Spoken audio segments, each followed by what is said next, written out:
Hello, everyone. Thank you so much for joining us today for Art School Live.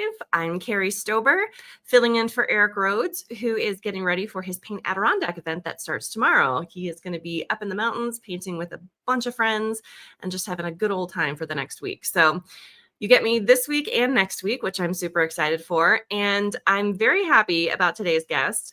He filled in last minute, which was a huge blessing for me. And he's one of my favorite gouache artists. So let us chat with Jared Cullum. Hi, Jared. How are you? Hi, I'm doing terrific. Thanks so much for having me on. It's always an honor. It's always a joy to get to see you. And I love the show. I'm a big fan of the show. I saw Tiffany Mang's episode the other day. It was fantastic. She's a friend of mine, and I was excited to see her on too. Oh, nice. Yeah, I always like having you on the show. You always do beautiful, beautiful work. So I always like watching you paint. Thank you. Remind me where you're calling from? I'm in Pittsburgh, Pennsylvania. Right, Pennsylvania. I knew it was somewhere around in there. So what are you going to be sharing with us today? So today I wanted to talk a little bit about kind of similar to what we did when we did the gouache sushi, can't talk. Although we're going to be taking a look at flowers today, which I think will be interesting. One of my favorite kind of things to do is examine surface materials through still lifes. So particularly found still lifes. So just finding objects around the house, particularly kitchen stuff, I find is usually great because you have all kinds of different surface materials, shiny and matte and that kind of thing. So I thought we could take a minute just to analyze a little bit about how light affects surface materials. And then we'll get into the demonstration, how we can kind of explore how we can use our brush strokes and our paint to communicate those differences in surface materials, whether they're shiny or matte or see-through with subsurface scatter, which is what we're going to be dealing a lot with today, painting flowers from the garden. So my daughter picked some flowers, and I got a quick picture. So if everybody wants to paint along, that reference should be available, and we can paint these flowers together and talk a little bit about painting flowers. Okay, sounds good. Well, let's go ahead. I don't want to take up any more time. Let's go ahead and get this show started. It's Art School Live with Eric Rhodes.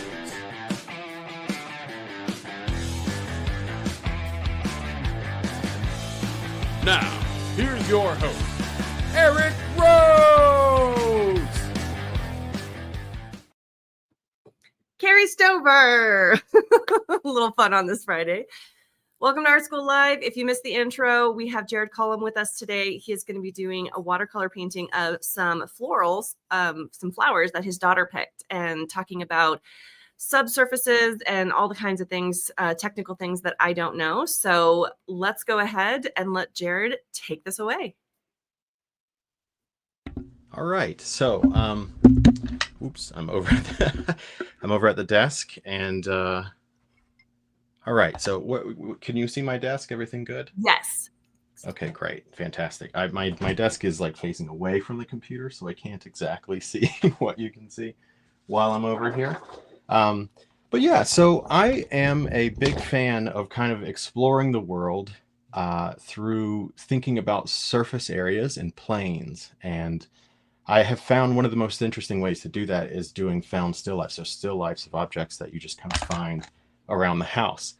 So I have a couple examples of them here that I've done just of some different objects around the house, around the kitchen, things like that, where I'm kind of analyzing these objects, and the goal of the kind of, the game rather of the activity is sort of looking at this object and thinking of it in terms of planes. So breaking it down in terms of what the planes are doing. So as we move from plane, or you could think of it as a pixel, I'm moving from area to area and asking myself, is it lighter? Is it darker? Is it warmer? Is it cooler as we move across the surface of these objects?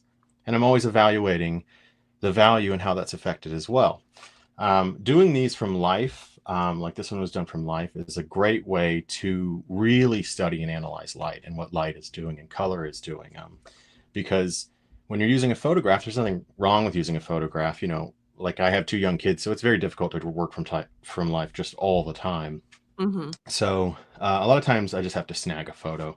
If you just have like a half-eaten dessert or something that has interesting lighting or interesting subsurface scatter, which is our kind of main idea we're going to talk about today, you can snag a photo and work from it later. But imbuing that with a little bit of knowledge of light and color goes a long way in making something feel more luminescent, feel more like light, because it's things that people don't, like layman people will say, who don't, you know, spend all day and night thinking about painting and thinking about this sort of visual language. They don't have words for it, but when they see that kind of thing happening in a painting, they'll say, oh, that looks more luminescent, or oh, that looks more like, that looks, you know, more real, or things like that. So these are just a couple examples. This one in particular, and then this one would be another example, kind of what we're going to be talking about today, which is subsurface scatter and what that means.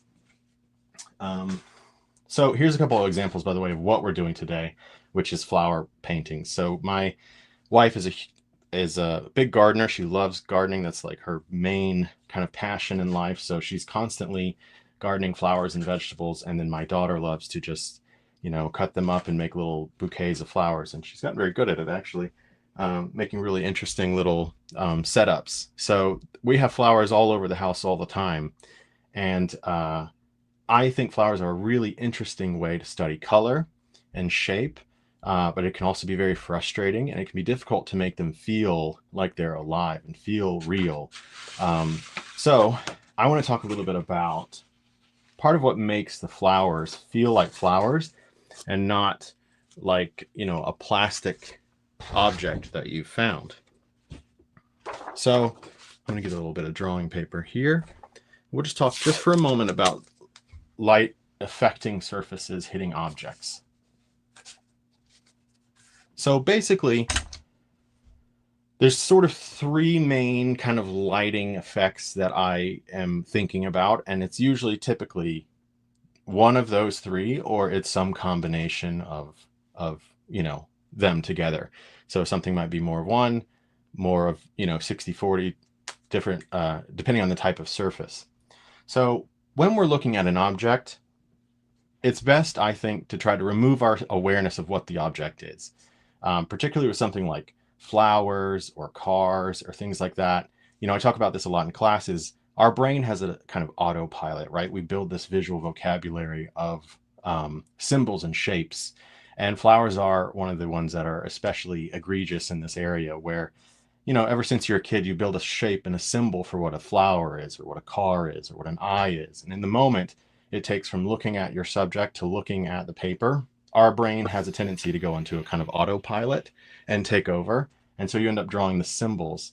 So what I would encourage you to do is try to get away from thinking of these as flowers and think of them as an object, as just an object with planes that we're trying to analyze, and it's light hitting the object. In most cases, when we're sketching something, we'll have typically like two light sources. So if we have our object, a lot of times we'll have a warm light source and some kind of ambient light source, or the reverse, depending on what your setting is. The warm light might be the light from the sun. It could be an interior light bulb, but it's our strongest light hitting the object. And then we have what you could call a fill light source, which is just a little bit weaker. It's not quite as strong. And that would typically be our cool ambient light that sort of drifts around. It's not strong enough to illuminate the object, or everything would be, you know, illuminated. Mm-hmm. It's only strong enough to fill in the shadows. If we're outside, that might be the curve of the atmosphere creating a kind of ambient cool blue. So our shadows are enriched with kind of an ambient cool blue.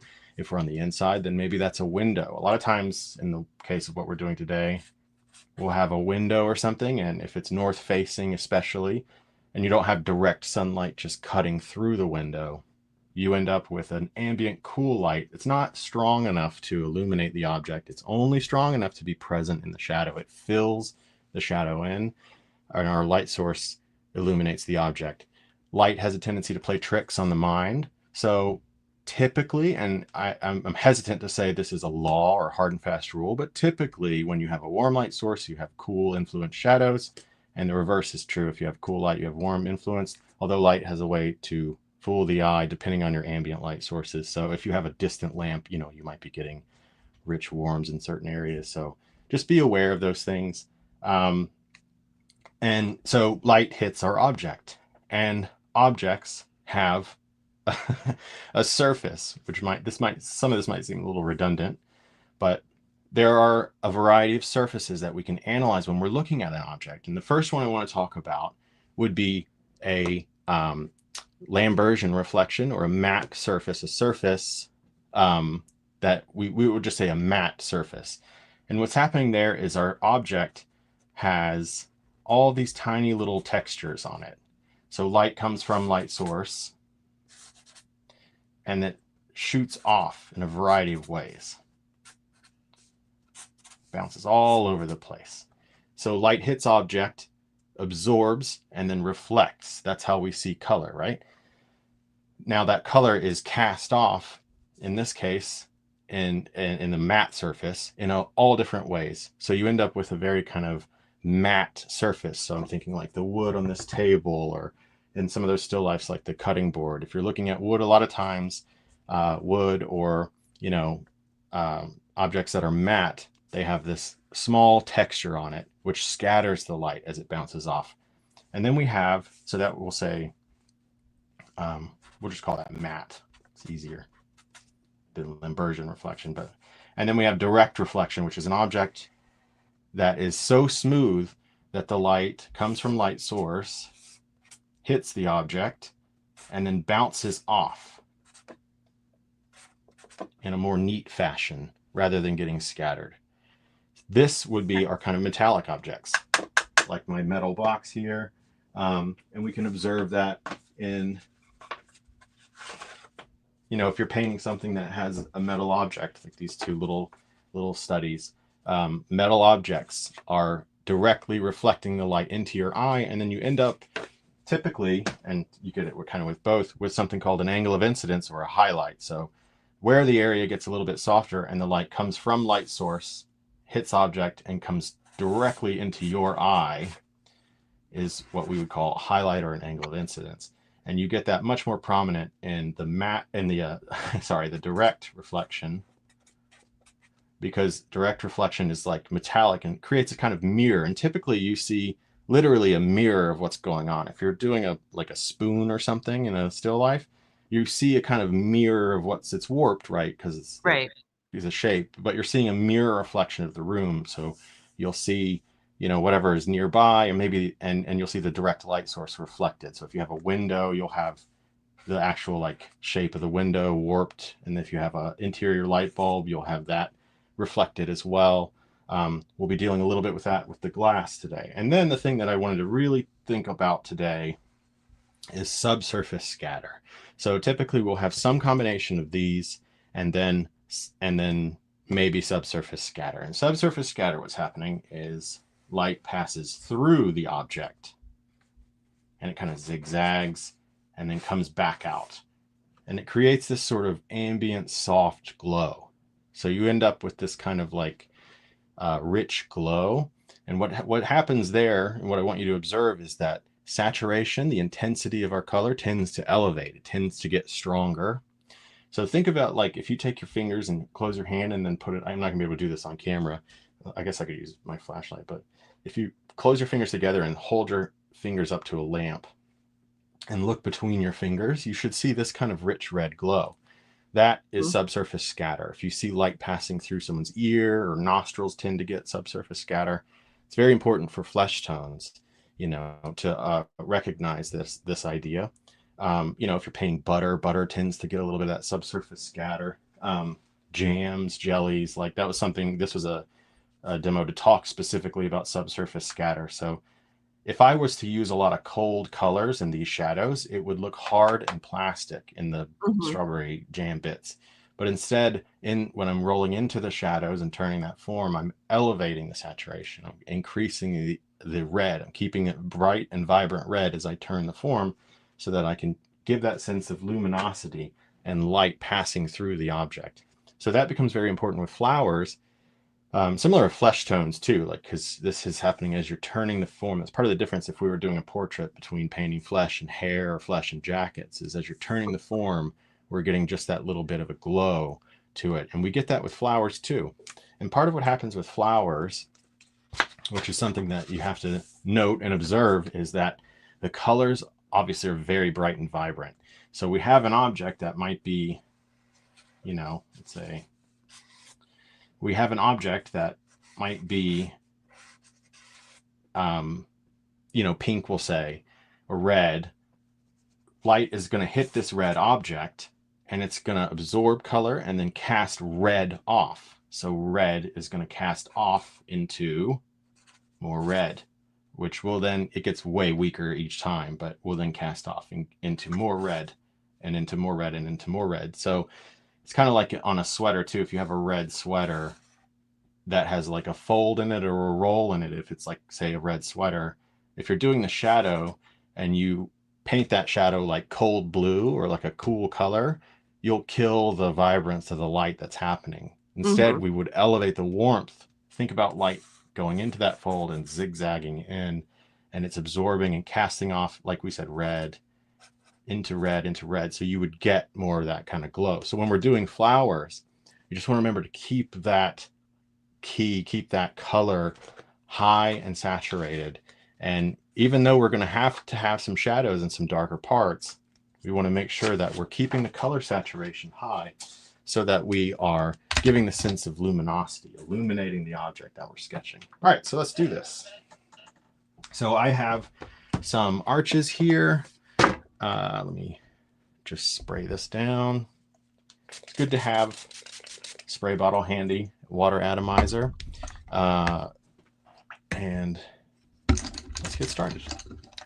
Okay, so right now I'm seeing we've got a little bit of kind of a matte surface happening on the table. It's a little bit reflective, so we can see a kind of mirror reflection just subtly. And if you were seeing this outside of the context of a photograph, you would see more of a reflection. But remember, when we're using a photograph, those colors and those values get crunched. It can't take quite as many in as our natural eye. So if you're painting it from life, you'll see a little bit more happening in the color. You know, although cameras are obviously, the technology is just getting even more and more advanced, so you can see more and more with it, but just keep that in mind.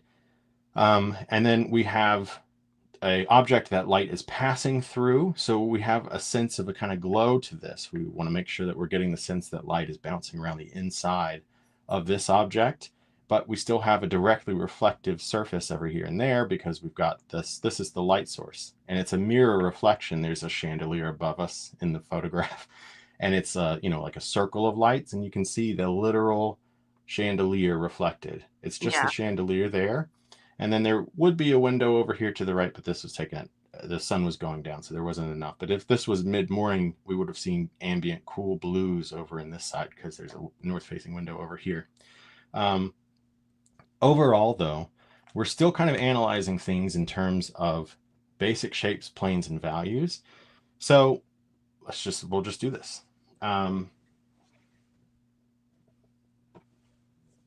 Sorry, just making sure you can see everything. So one thing I like to do, if it's the context of a flower vase or something that has like a, you know, a vase to it, I always like to throw down some kind of a plumb line or a line down wherever the middle of that object's going to be. It's kind of off to the right a little bit.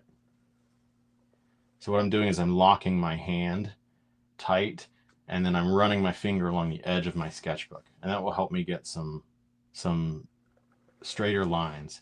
But what I want to do is establish a little bit of symmetry here to the vase, and then I can look, since we are using a photograph here, I can evaluate on the photo where things roughly line up. So a little below the halfway line, we find the top of our vase, and that vase is just a cube, or it's a cylinder, but the cylinder is bound by a cube.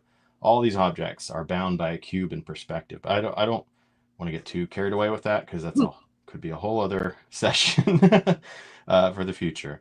So about a third of the way down, I'm finding the top of the vase there.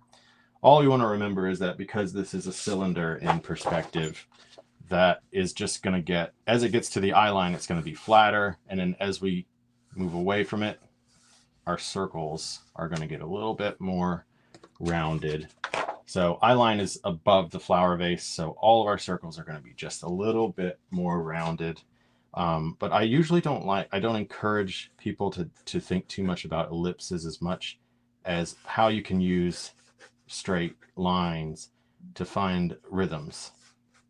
So instead of drawing 900 circles, I'm just going to try to cut this vase in straight lines, because a lot of times you can incidentally find rhythms in the image where they line up. Maybe we throw a line and it happens to line up with, like the edge of this is going to line up with the, what is that, a peony, I guess, right there. So that should be up there somewhere. Lines up to the edge here. If I throw that where it tucks back, that lines up to that would be one example. And if I throw this one, that lines up to our Otis rose there. But I have a little bit of symmetry here, and then there's a little bit of a reflection. I can indicate that. A little below halfway is this line. If you're struggling with the perspective on some of the straight things like the table, just take your pencil and hold it straight to it, and then carry that line over. So something like that. Although I'm not particularly worried about like the bench and the table in this. I'm mostly worried about these flowers. So I'm seeing this as one big mass, and this is what I kind of want you to think about is what is the big overall shape of these flowers? So a little above, so halfway, a little below the third is roughly where the top of that one is bound, and then it connects to our rose over here. So if we want to be really technical, the flowers are bound by a cube in perspective, but like I said, I don't tend to like to tell people that because sometimes, if I'm just being honest, getting into perspective sort of bums some people out. But maybe we can do that next time. So I'm just looking for big masses. What are the big puzzle pieces of shapes? What is bounding this thing? And we come straight up through the middle, and we have this, I think that's 𝗵𝗵𝗃𝗃𝗃. I don't know flowers nearly as well as my wife or daughter, but there's that. We have, I think, catmint or lavender. I'm not exactly sure. I should have had them sit with us. And then we have this little kind of seeds of the allium. I think that is there. It is an allium. I have those in my garden. Yeah, I love those things. They were like a week ago. They were huge. Big purple, spheres. They're neat. So a lot of what we're seeing is mostly in a kind of middle value. So I'm still going back to, and this is what we talked about with the gouache one that we did together, and even with the skies, is I'm always thinking about value. And so for these flowers, well, I guess one thing I'm thinking about too is just because I know one thing, it gets confusing with flowers because you have all these little ripples and things that are happening. But typically you have, it's becoming a mess. Let me get a new sheet.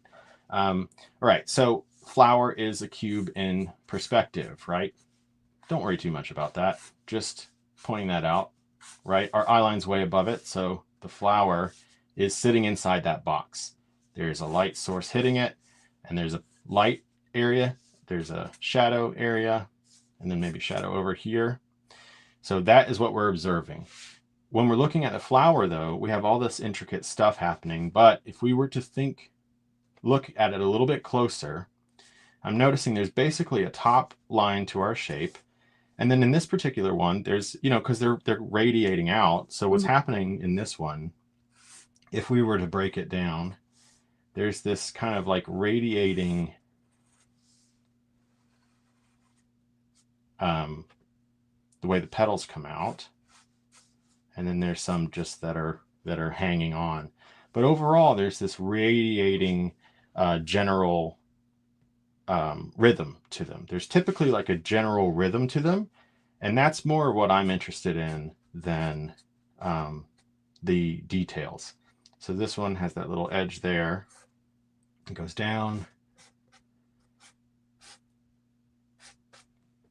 But in general, it starts as a ball. There's a little kind of circle in the middle, and then it's radiating out. And I can see this kind of relationship happening. And then we're seeing the side wall of it that kind of cuts it off like that. So that is what I'm after with the flowers. And that's what I'm mostly interested in. I'm not like we've talked about this in our other sessions together. I'm not like a big fan of rendering or drawing like a lot of tiny details. Right. I'm more interested in these big planes. So we said from here, we radiate this way, it goes past the form. Then we radiate this way, it goes past the form. There's like, it starts turning down too, which is kind of neat with an interesting sort of overlap like that. And then that has a sort of bottom to it. And then there's just these ones that are hanging off barely there. For the most part, there's sort of this bright, vibrant color that is then cut into with these darker shapes. But those darker shapes need to be radiant. So we said this is the top of our, so the top is just touching in two-dimensional space, that little petal hanging off, which I really like that one and I don't want to lose it. It goes out and around. I'm kind of looking for the bounding box. How is this thing bound? And then we can think about that. So we had this one that goes like this. And then I said we had that little core, like kind of a ball in the middle, and then they radiate outward like that on that one.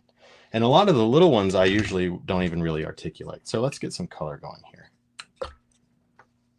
Okay, so, and this is something I like about transparent watercolor, is because with transparent watercolor, there's like very little cleanup setup. So you could do this kind of, you know, just sitting in the garden or on your front porch pretty easily and knock out like a lot of these. So I'm just starting out with a general kind of gray, because for the most part, our lightest element in this, close an eye and squint, our lightest element is the highlight. So we could choose to leave that if you want. You know, I might try to, but I'm just going to be honest with you. I almost always mess that up because I like to paint big and broad. So I probably will come back with gouache. But I'm just getting a general gray. I like ultramarine and burnt sienna or burnt umber for a general gray. And I'm just going to knock everything back. This is the highly technical part, so be very careful. What kind of brush is that? I'm kidding, by the way. Oh, this is a 𝗂𝗃 brush. 𝗂𝗃. I have a ton of them. I just really like them. So they're like goat hair, and they're very, very soft, and they absorb a lot of water, and they hold a lot of water. You do have to be a little careful because they lose hair a lot. So you just have to look. So I'm closing an eye and squinting, and I'm noting that the background is a general sort of gray, and I can be a little bit playful in the colors here because it's mostly just this soft gray. And I'm working at a kind of tea level here, which is to say the paint looks like tea. But if I close an eye and squint, a lot of this, the flowers, is darker than the background. And the kind of the nice thing about transparent watercolor is I can always paint darker values on top. So I can be a little bit kind of loose and playful in putting these colors down. I'm just sort of doing a little bit of kind of random color here and there. I'm just putting down a gray, but my goal is to get rid of the white. And I have some light elements on our two big ones that I really like. But for the most part, if we look at these flowers, they are mostly darker. Like close an eye and squint, look at the allium and the tall one. Look how they look against the background. You see how dark they look. So at first you see flowers and you think, oh, that's probably really light. So the impulse is to, you know, go super, super light. But actually, those are really dark. We just want to make sure we're elevating the saturation when we get there. So we can get a little bit of the local color in here. And then a little bit of blue in here too. So I'm going to start putting down some of the color here for these. So a lot of them on the, so maybe we'll start with the rose. So get a little bit of, I'm going to get some orange. It's an orange rose. It's kind of like a yellow orange. So we'll get a little bit of yellow in it. And I'm just kind of setting the tone for it, for the lighter values. So what I'm going to do is block in the basic kind of color here. I also have this Holbein Juan. It's watercolor. It's called Juan. I can't pronounce things correctly that are not English, but Juan Brilliant, and it's like white and yellow ochre. So I'm going to add a little bit of that, and I'm making sure as I put these colors in, kind of wet into wet, that I am tapping off the brush to get rid of the excess. So a lot of the values around this rose are are darker, like they're kind of, that's how we're drawing that rose, is by those darker values. So I can be a little bit kind of playful with color because we're going to be kind of cutting in and sculpting into that value. So I'm going to get this sort of pink. This is quinacridone pink. And I'm just trying to kind of basically, and maybe a little lavender too to give it some, because it has a little kind of, they're like pink, but they have, it turns a little bit purple as it turns. So I'm just kind of starting the conversation of value for this. It's going to get darker, but I can start by blocking in just a general color. And then we have the, what I think is catmint. So, or lavender. I mix the two up. Lavender and some cobalt blue. It still stands out to me against the background. So if I close an eye and squint, it's not getting lost in the background like maybe some of the pieces of the rose are. Mm-hmm. So I can be a little bit more bold with this color. We'll go a little bit of that quinacridone pink into the blue there. And I'm just going to block it in because if you're looking, all these little bits of foliage around it, they all kind of are they're all darker than the lighter parts of the flower here. So I can be a little bit bold there, but you see how dark they are here against the background. So we can be a little bit kind of bold with those colors because we're going to start going deeper and darker with values. So I'm going to switch to another goat brush. This is just this is a calligraphy brush. And I'm going to get back into this orange here. So I'm going to start defining some of these facets and planes, like defining where the light is hitting this object. So I've got orange here, and I'm keeping the yellow and the orange working together because this is, as we get into the sort of shadow sides of things. So I'm looking for this kind of, we're moving from the sort of tea level to the milk level of color, which is where we need to start kind of really committing in the sketch. Tapping off the excess so it doesn't just flood everywhere. And then what I'm going to do is I'm going to kind of close an eye and squint. There's like a little shape there. And I'm trying to intentionally remove myself a little bit. Whoop, too far. Remove myself a little bit from the awareness of what the object is and just try to get into a state of analyzing the shapes I see. There's a little rectangle. There's a little pizza slice. There's a little triangle here with a box there. And then there's a, so instead of like thinking too much about the sort of, you know, what the object is, I'm trying to just get into a state of just analyzing the shapes. So there's a big kind of, it's a cast shadow, but it goes like this, goes up.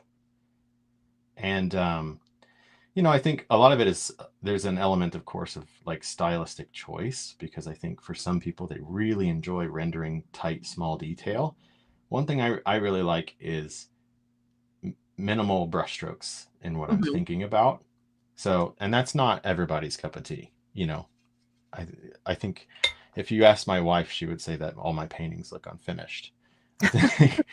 And I'm okay with that because it's just like, to me, like I'm painting what I'm interested in and then I'm kind of ready to move on. So to me, I'm going for the big broad planes, and my favorite thing to have happen is if I can pull like one simple clean shape, and then when you step back from the object, it reads. That's like magic to me. That's my favorite thing. I'm going to get some yellow ochre and a little bit of orange here. And now I'm going to do a couple speckles of a dark, but I'm elevating, maybe even a little red in there, because I want to get that sense that light is bouncing around in there. So there are a couple dark areas, a little bit in there, sort of turns there. A lot of this flower is going to be articulated by the negative shape that's sort of bounding it. So that's what we're going to do after this. But we have this. And then once it starts to dry, I'll come back and I can get some of the occlusion points where the two petals are touching one another. So let's jump over to that peony. So again, starting big and broad and then subdividing smaller and smaller as we go. So I want to get quinacridone, oh, that's alizarin, sorry, quinacridone pink, and again a touch of lavender, and I'm going to vary a little between the two. But I'm looking to switch now from that tea level to a kind of milk level. And when I say that, I mean I want it started out looking like tea, and I want it to start looking more like milk now as we go. I'm sure people have brought that up. I think the original, to give credit where credit's due, the first place I read that sort of idea, I hear that a lot in watercolor stuff, but the first place I heard that was in Joseph Spookvik's book. I think it's called Color and Light. It's very expensive, but our library had it. Nice. So I would, if you're interested in transparent watercolor, I would look up that one. It's a good one for just practical putting the paint around. So we had that swirl, right?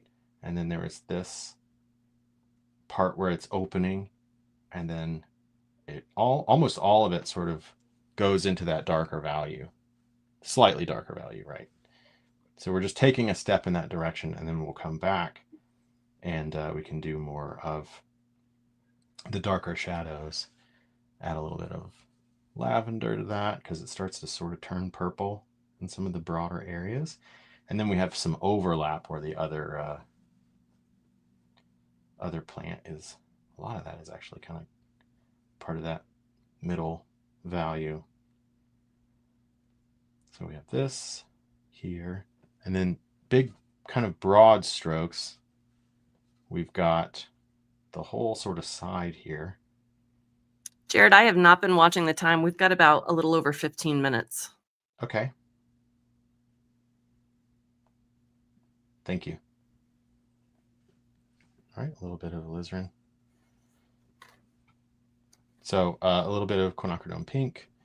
And now I'll just put in a couple of these darks here and there. There's this nice rich dark across the bottom and a couple in here. A lot of this is going to come together in the next phase. This is the particular part, and then we're going to sort of tie this thing down now. Also have this nice little yellow guy I want to get. So light value for the yellow. And then, all right, so let's tie this thing down. So a lot of these values are in this sort of darker range. So I'm going to really try to push it here by switching from, we were working in a state of kind of, the tea and milk, and now I'm going to push it. So my go-to for dark is ultramarine and burnt umber. So we'll push it real dark, and then I can throw in a little bit of either raw sienna or yellow ochre and get some of that dark. So a lot of, and I'm going to smash the brush here and try to splay out the bristles here. And we can start to suggest some of the, it all kind of goes in a cone, but I'm just lightly scumbling across this area. But most of it, if you close an eye and squint, a lot of this is really dark down in this area. But once we start getting these rich dark areas, it's going to start defining much better our plants. So there's some little stem parts, and then we go into this, and there's a pretty saturated green, so I'll throw some bright yellow. This like really saturated stem here, and it goes off the side here. One's kind of flat, and then it gets back into darks, and we're starting to get some of these dark flowers too. So I can throw in a couple of the base for that. And then now I can start chiseling the form of the outside of our rose, which is kind of what defines that shape. We need some of them thin, but what I want is variety. When you're painting flowers, it's all about kind of a variety of textures. So what I'm looking for is smash the brush a little, drag the brush a little. We want thick and thin. We want contrasting shapes. Might use a smaller brush to get that other one. And then on these outside ones, get a little lavender I'll get a decently thick kind of mix of that. And instead of just painting every individual leaf, I'm just going to tap my brush here, and we'll just get the suggestion of some of those smaller ones. And there's some ones over here too. They just kind of splatter a little bit here and there to suggest those smaller ones, rather than trying to render each individual one. When you're rendering each individual flower, you run the risk of painting too perfect of a flower. So we want a little bit of contrast. So I'll switch back to goat hair so I can get a really rough texture, but I'm staying in that dark range here. And let's start to move towards tying this thing down. So get quite dark, but still a little bit saturated in here. And then I'm going to think, oh, actually, well, I have the big brush. Let's go big. So a lot of this is gray in the vase. So that whole part of the vase gets kind of lost. And then overall, I can just block in, because a lot of it is this sort of middle.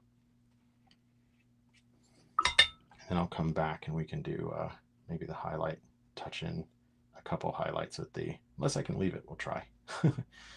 So a couple of those highlights, and then I'll carry this down, and then it gets a little bit, you can start to see the table sort of shine through. So switch to yellow ochre, but I'm going for big broad shapes here. And that goes down, and it sort of mirror reflects, so we could carry it down.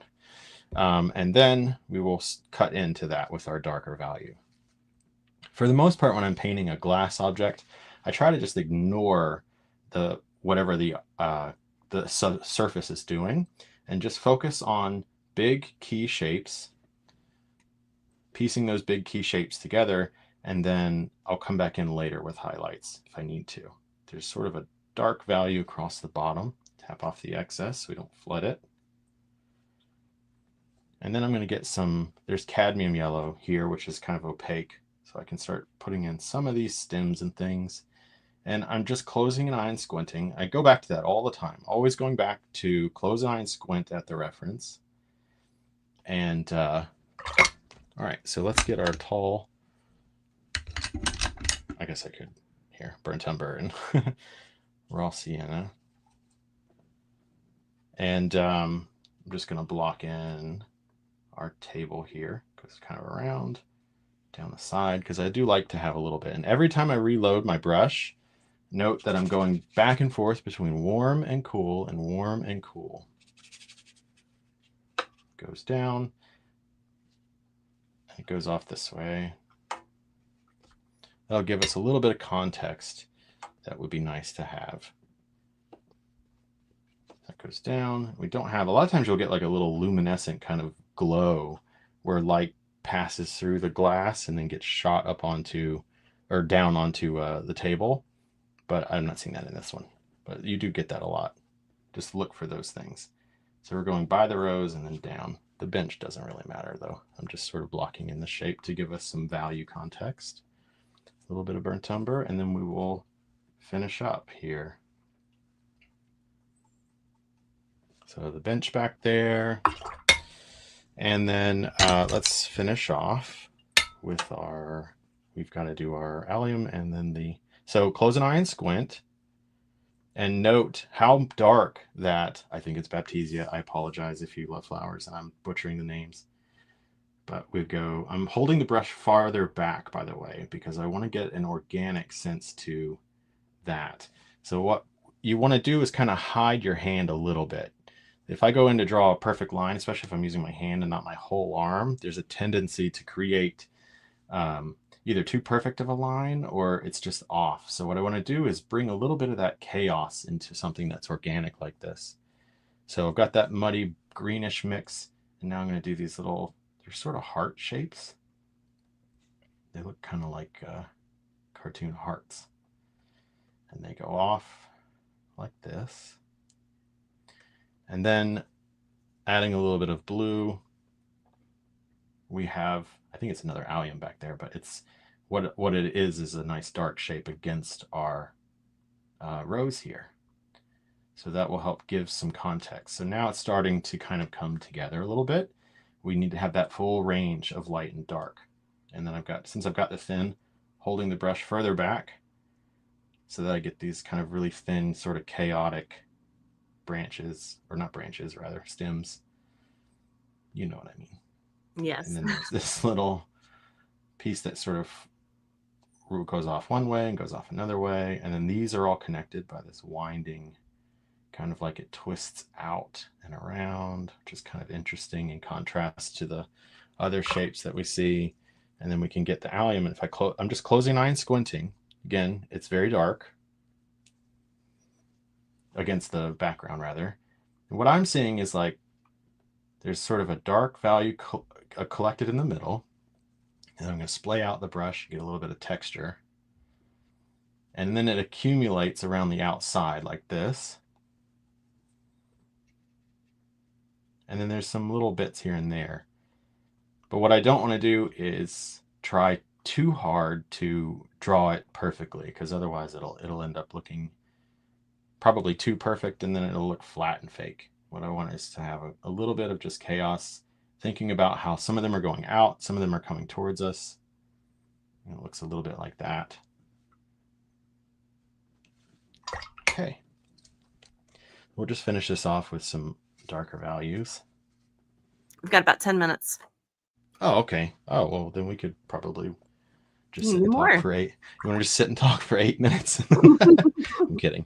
I could do this all day. You can keep going. The point of where I'm going with this oops, see, I added brown to it, and see how dead gray that yellow got? Yeah. So I'm going to do the back end of my little yellow guy that I like a lot. So I want to boost the saturation. My impulse was, I'll add some of my gray. So I added some gray to it, and it ends up going into a kind of dull gray. So I'm going to add yellow ochre to that. A little less, a little more warm. And then I'm just going to hunt and peck those shapes. It has there's like a little side piece that goes off the sides. I like how kind of delicate and small this one is off by itself. And then there's a round petal this way, and then another one this way, and this way. Actually, it's good, because if we have some time, I'll show using some gouache in it. All right, so there's still a yet darker area here. I close an eye and squint. See how that's all blurring together? Mm-hmm. We need to open up that range in order for our lights to read. So I'm going to get some honey level now. We talked about tea, milk, and honey. This is like straight from the tube. And it's important that you go straight from the tube and you get it to be dry and hard to move around, because otherwise it'll just dry lighter, and you'll dry the same value as this. And then you'll go to add more and it'll dry the same. And go to add more and it'll dry the same. All the while getting a little bit more and more muddy as you go. But we don't want that. We want to be able to at least give the appearance of decisiveness in painting. So these go down, and there's like a little bit of the plant stuff getting moved around through there. Goes behind that. You can see just little pops of the green through it. Burnt umber here, keeping it kind of warm. You can see the top of the vase a little bit cleaner, like that. Going down, and then I'm going to get where it touches the table, there's a little bit of an occlusion point there. Like that. And this actually kind of has just the shadow of it sort of carries down, so I can take like that. And and from here I'd want to start thinking about edges. So how do we soften these edges? And then I guess lastly, I'll finish just to show you the range of what we can do is we'll get a couple. So I've got red and pink, quinacridone pink, and we can get a couple of those points of really dark darks in the flowers. So there's a little point here. Add a little lavender, or a little, whoop, that got a little bit dead here. So let's go quinacridone pink and ultramarine. And I'll get a little bit of there's like it curves around the outside. But from here, it's just a matter of kind of subdividing smaller and smaller until you get, take it as far as you want to go. My sort of favorite thing, honestly, is to do about this much and then start looking for another vase, because most of the idea is down. The last thing I will show, just because I don't want to, I'd like to maximize our time together, is just say if you go too far, you need to bring some light back. You could always take white gouache, or you could use pastels. I've done that too. This is 𝗄𝗏 𝗿𝗂𝗏, which is just yellow ochre and white. So it's mostly white with a little bit of yellow ochre in it. And I like to just stick the brush down in it. You could also add color to it, so we could add a little bit of that orange to it. But if I wanted to bring back some, say like this sort of got lost a little bit, so we could redefine that. I can redefine, I can be a little bit more decisive in terms of the planes. There's like a little edge to that. This one goes over, you know, so you can bring back some with, this is watercolor. It's just I don't have any water in it. So it's like mostly opaque. But they do have gouache. You could use gouache too. I am a big proponent of using gouache. You know, so I could bring back some of these. Like if I need to cut back in, I just added a little bit of pink to it. You know, I could bring back some of these little turns of form every here and there. We could even get some of the little smaller bits and bring some more chaos into it just by throwing a little bit around like that. And I'll use a little bit of white gouache, and we can put in the highlights on the vase. And then we'll pull the tape. So sticking it right into the most favorite part. What'd you say? Which is everyone's most favorite part, when you pull the tape off. Oh yeah. So here, and then there's a couple little things there. And I'm going to put a base down because I completely forgot these little handles. Just closing an eye and squinting. What's the most simple shapes we see? There's like the outside, and then it gets quite luminescent. So just suggesting it. Gets quite dark down here, quite darker on the outside. So I don't want to do too much to render that because I'm not particularly interested in rendering it. But a little bit of this soft gray. And there's like a couple luminescent parts of the glass where light gets trapped we can bring in. And then we'll go ahead and pull the tape. Sticking the brush right down in the gouache, and we can get some of those sort of luminescent parts. There's just the rim too. I don't want to miss out. So something like that. And then there's like a nice glow where it gets caught down here on the bottom and in there. So let's go ahead and pull the tape off, and we can see I left a little sidebar because I like when it's tall like that, I like to kind of compose, I guess you'd call it. Oops, I just hit you guys. When it's tall like that, I like to go tall. And if it's low and wide, I like to go low and wide. I do the same thing with landscapes. It's just something kind of cinematic about it and interesting.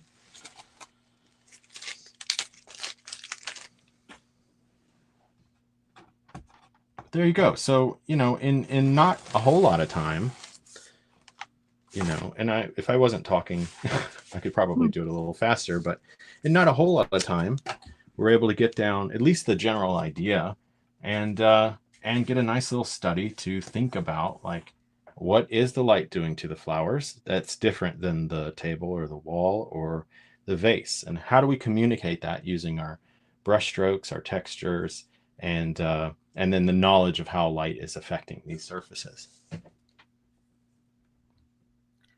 This was amazing. I was mesmerized the entire time, just like that's why I didn't talk so much. I'm like, oh my gosh, this is amazing. I don't do watercolor, but I want to attempt this painting now because I think it's so cool.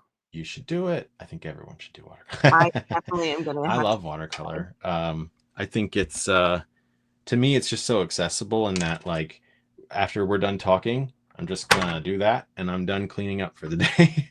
Yeah. There's no cleanup, so to speak. And it's just, you know, I could sit out in the garden and do this and then just close the box. It's very minimal in terms of I'm going to bring back my little guy here because I like this one. It's minimal in terms of what you need. You know, you could get a little tiny box. You could work big, small, whatever. And this is relatively big. This is quarter sheet. So, you know, I could probably have done that in maybe 30, 40 minutes. And then, you know, if you got an afternoon, I could do like 10 of these, but not everybody likes to sit and do this all day. Yeah. But you can fill a sketchbook very quickly and just sort of explore these rhythms and color saturations if you're doing flowers. Yeah. Oh, I love it. Thank you so much for this. Thank you. So it's everyone, really an honor.